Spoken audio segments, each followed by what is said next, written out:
Hello and welcome to 50's Thoughts. So, I'm trying something kind of new here. I did with the Civil War review. I'm going to do it here, where I just went to go see Finding Dory.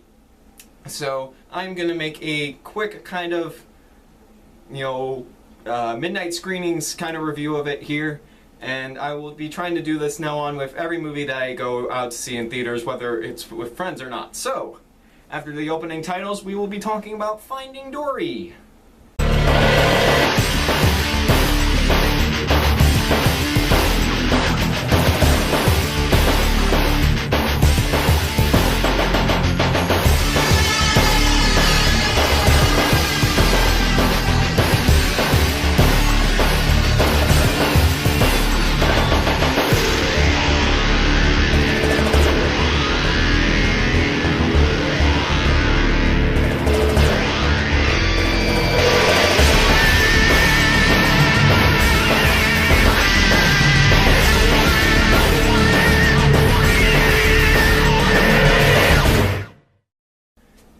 So, I saw Finding Dory, and I was really skeptical about this movie. I really was. Because the idea of a Disney sequel just always scared me, because I know how Disney sequels normally are. Especially with some of the Pixar ones that came out, like the Toy Story ones are kind of the exception, but like Cars 2 was terrible. I didn't like Monsters University. And I was like, okay, maybe Finding Dory would be the same way. Nope, it is like the exact opposite. So I saw Finding Nemo before I saw Finding Dory. Like literally just watched Finding Nemo before I watched Finding Dory, and I gotta say, Finding Dory is better than the original. There's a lot going into both of them that make them really good, but there's a lot more in Finding Dory that they kind of refined from the first one. Like, the big one that I really noticed was pacing. Pacing is so much better in Finding Dory than in Finding Nemo, because there were some parts where it's like, mainly with the sharks was like the big one for me, where, and don't get me wrong, it's a good scene and everything, but it really slowed the movie down. Where with Finding Dory, you don't really have many scenes like that, and the pacing is just, point A to point B to point C to point D, where it felt like the sharks was kind of a detour in a sense. But that's just my opinion. I really did like the pacing in Finding Dory a lot better than in Finding Nemo. Dory, and here's another thing too. I thought, oh, Dory's a comic relief character. Nothing ever good comes out of comic relief characters turning into main characters. Look at Minions there, and yeah, you'll just know that it just doesn't work sometimes. But surprisingly, it worked really well with Finding Dory. That they took this kind of comic relief character that kept on having the short-term memory loss, and just kind of making it so she like it becomes a big part of the story, and just kind of makes it like hit you in the feels a lot during this movie. Like just that opening sequence. Oh gosh, I mean, that opening sequence just really hits you in the feels with that short-term memory loss kind of thing, and and of course cute Dory, cute little Dory helps with that.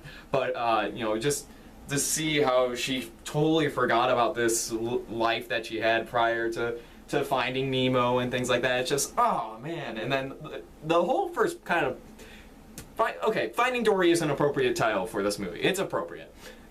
But if I had to explain it, it's Finding Dory's parents, then it's Finding Nemo and and Marlin, and then it kind of ends up to get back to Finding Dory's parents and back to Nemo and Marlin. It's just pretty much how the whole movie went, and I don't think that was a good, that wouldn't be a good title, right? But I don't have a problem with the name Finding Dory, but that was just something that I was like, okay. And okay, this is really bothering me now, the shadow here, so let me see if that fixes it. That just really, I gotta figure out how to work this lighting down here, because when it's in front of the green screen, it's fine, but when I'm doing my own lighting, it just... This lighting always sucks. The people who have watched the Bad Blood review know that already. But, back to Finding Dory. Dory, like, in the original one, she was kind of annoying, but with this one, they made her... They really focused on her character, which made that great. And I think that she's a lot stronger than Marlin was, or Nemo was in the first one. And I really liked how they really went into her character and looped it in there. And, you know, with the first one, don't get me wrong, the first one's great. But you didn't really have that connection with Marlin or that connection with Nemo, besides that opening scene where, you know, Nemo's the last survivor. You know, Marlin's wife is killed off, and, you know, Marvin's 599 other kids are killed off, which you think that would have a huge toll on the guy, but oh well. But, you know, you have that kind of thing at the beginning, and then there's nothing else kind of reminding Marlin of that. Or, you know, you see Nemo kind of going that, I want to go home, that kind of thing. But besides that, there's nothing else really. I can't tell if it's because of the lighting. Whatever. It may just be my camera being dumb. I don't know. I'll just leave it like that for the rest of the video.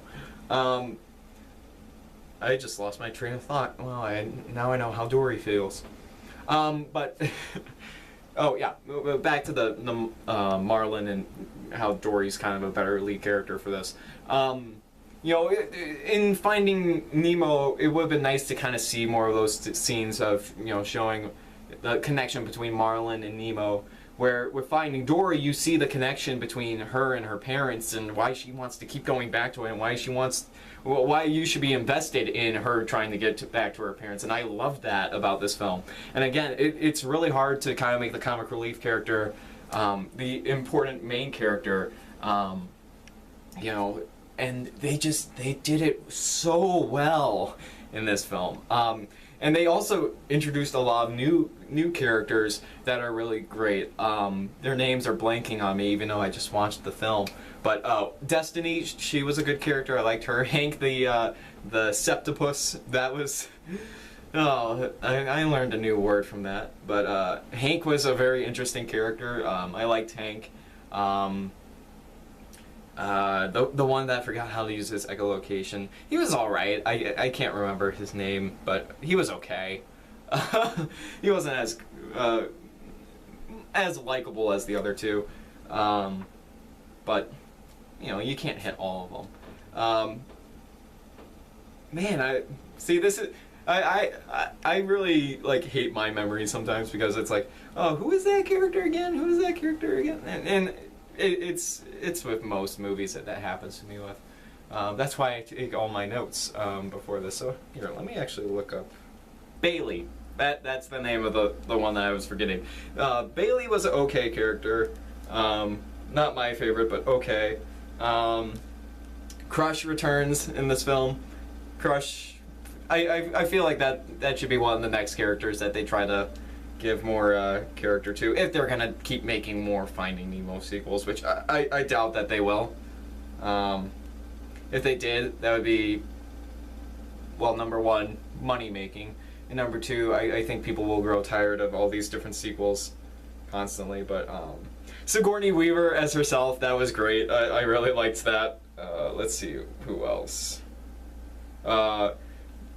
End credit sequence. Okay, end credit sequence with William Dafoe as Gil and his whole crew from the first one. That ending is just his. Okay, in the theater that I was watching, there was probably like maybe 10 people that stayed until the end credits to see that end credit sequence with William Dafoe and all that. And that is just, man, Finding Gil. Hashtag Finding Gil. That has to be the next one that they do, because that's the logical step, right?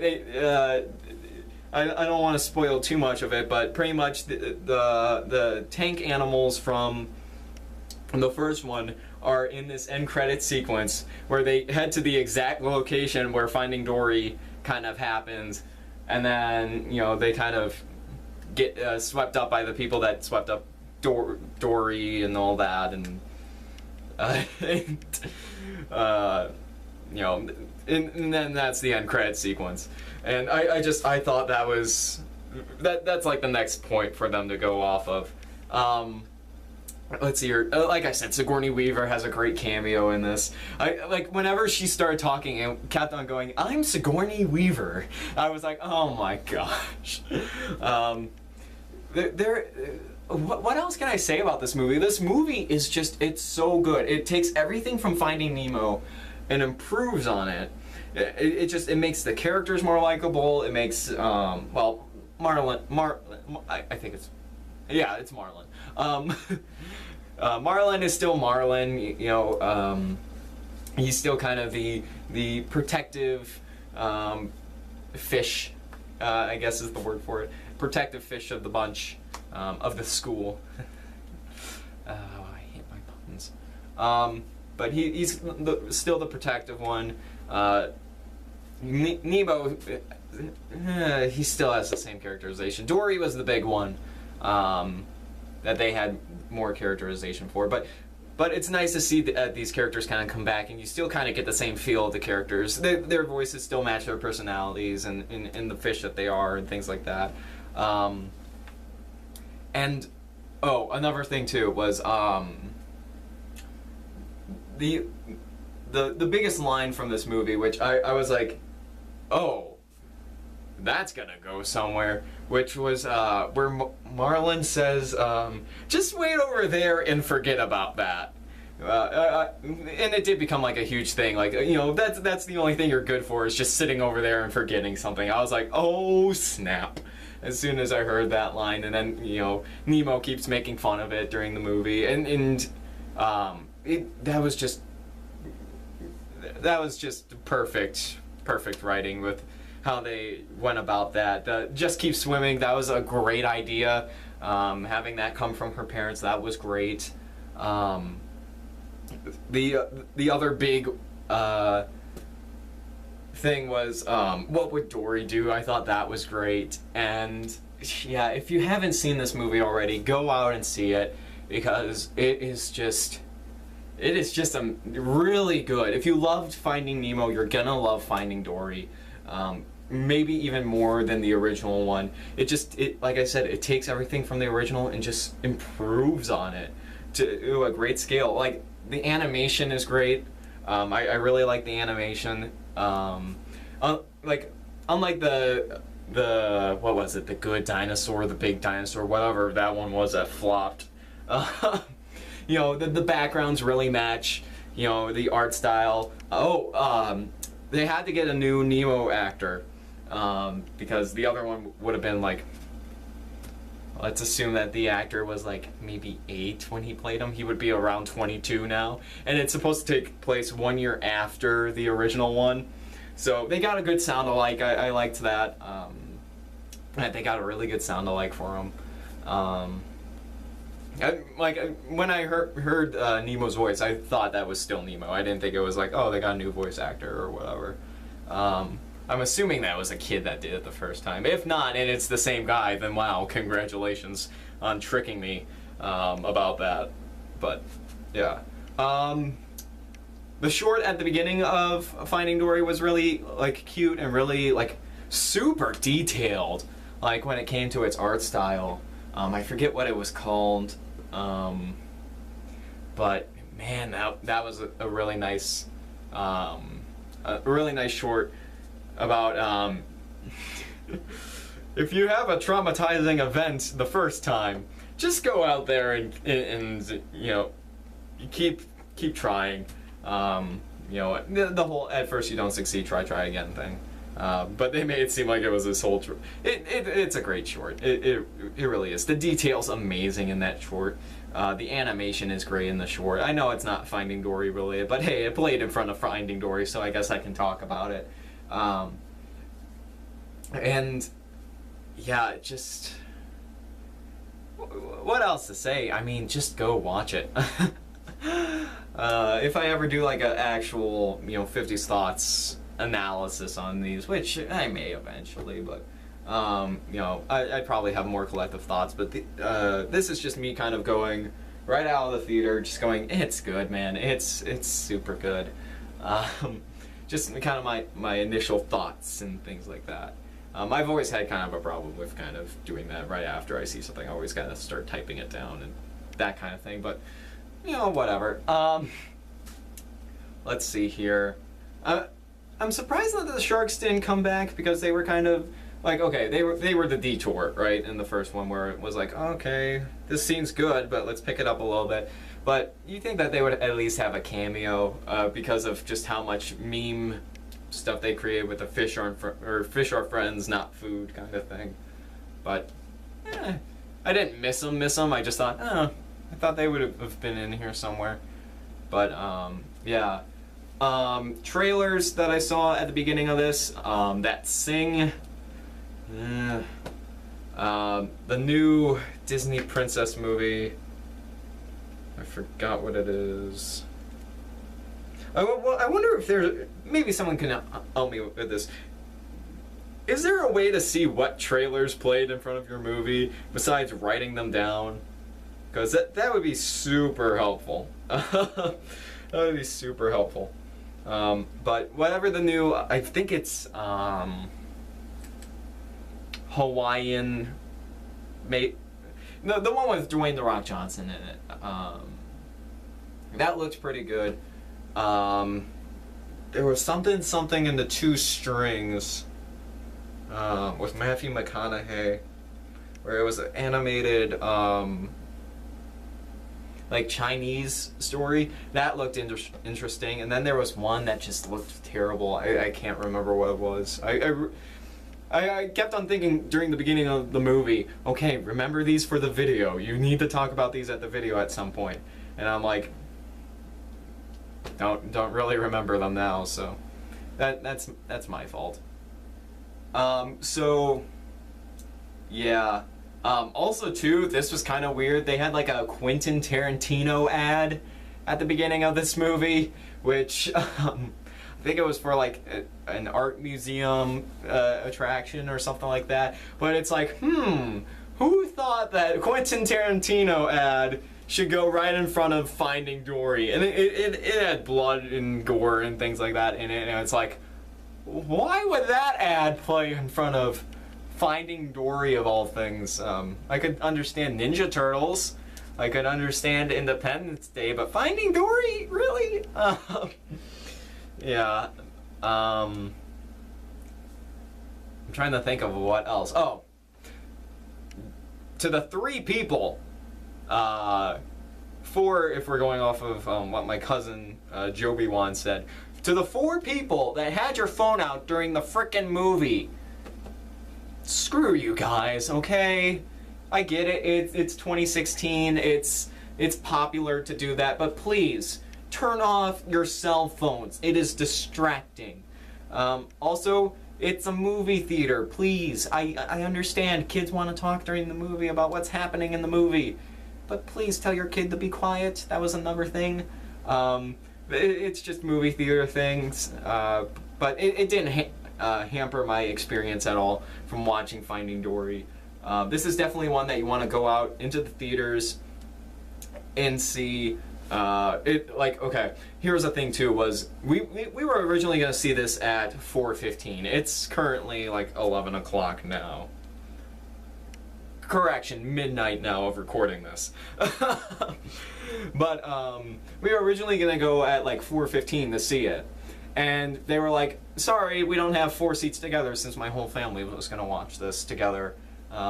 Which I totally suggest. You know, watch the first one as a family, then go out and watch Finding Dory. Perfect experience. And they're like, we can't get 4 seats together. We can have 2 here, 1 here, and 1 here. And the next showing that we would have 4 seats together at is the 9:15 one. So I really should check the runtime on Finding Dory, because it didn't feel like an hour and 40 minutes if it was that long. It felt 100 minutes Yeah, that was the same amount of time as the first one. Pacing got real. You can just tell pacing got a lot better. If I thought it was less than an hour and 30 minutes, just by what I said there. But it's crazy. I get it. It's a summer movie on a Tuesday where it's $5 tickets. But like, man, I didn't expect that to be as packed as it was. Yeah, even at like our showing, it was kind of packed. And we didn't intend to go and see it with Joey Wan, but he happened just to be going to that same exact screening, which was funny, and it was nice catching up with him. But yeah, I really should be wrapping this video up, since I've pretty much said all my thoughts. A lot better than the first one. Go out, see it. If you haven't seen the first one, watch the first one first. That way you kind of get a feel for Marlin's character and Nemo's character, and that way you know where they're from. They do reference the first one a little bit, but go ahead, watch the first one, then go take your family to the second one, and just enjoy a family-friendly, good movie. There weren't too many jokes that like felt out of place. There wasn't too many jokes that felt like it was for the wrong demographic. There's a lot of kids movies now where they start doing that, and there's not a lot of poop humor or things like that. So it's really smart humor and things of that nature. The slapstick, for what they do have, a slapstick is good. It is a very, very good movie. The most slapstick that you'll get is out of the character Destiny, because she's nearsighted. And that's another great thing about this movie, is just the different characteristics that they give to these characters. Oh, this one has memory loss. Oh, this one is nearsighted, so they can't see what's directly in front of them. Oh, one can't use their echolocation too well, kind of thing. But he ends up, all of them really end up, just kind of breaking that for them. Dory starts getting better with her memory. Destiny, starts working together with other guy whose name I forgot. Bailey, that's what it is. Starts working together with Bailey to kind of counteract that, and Bailey kind of just is like, well, it works now. It's always worked. I never tried to make it work, that kind of thing. So, yeah, like I said, Finding Dory, go out, see it. I'm gonna end the video here because I'm now just repeating myself and things like that. It's midnight. What do you expect from a tired me trying to review a movie this late into the night? But yeah, I'm gonna try to do this more often, where I try to review movies as soon as I see them. But it won't be the movies that I see in theaters, because I don't think you guys want to hear my opinion on Blade 2 when I watch it on DVD, unless if you do. So if you do, leave it in the comments. I may do videos like that, but I tend to save that more for like the the bad movies and things like that. I may do that with DC animated films, because I do love those a lot. And I'm so pumped for The Killing Joke, which I think is August 2nd. So I may do a quick review of that, where it may not be this format where I'm just talking into a camera just aimlessly with no bullet points. I may kind of choose my thoughts first, because I don't have the movie to look back through and things like that. Choose my points, talk about those points, and then put it out for you guys to watch with the clips into it. I think it's August 2nd. Don't quote me on that. Movies that I kind of want to see in theaters that I saw at the movie theater that were there was Ghostbusters. Yes, I know it may be a train wreck, but hey, and it's getting at least 50% on Rotten Tomatoes, so that means it's probably as good as the second one, maybe even a little better. I want to see the new Star Trek. And again, I feel so bad about the guy that played not Scotty, that's Simon Pegg. What's his name? Why am I blanking on his name? It was Russian. It was a Russian name.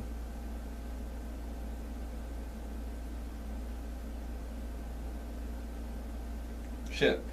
Anton Yelchin was the actor's name. I can't remember what his name is in the movie. That was so sad about what happened to him. So I want to see that. I've always been kind of a fan of the newer Star Treks compared to the old Star Trek, so I really want to see that. Jason Bourne comes out after that. That one I'm kind of interested in because I like Jason Bourne movies, but I probably won't be out in theaters seeing those, but if I do, I'll make a video on it. I think Killing Joke will be the next one. As for reviews that I'm working on right now, I have Teen Titans versus Justice League, or whatever the correct is. Just flip it for me in the comments.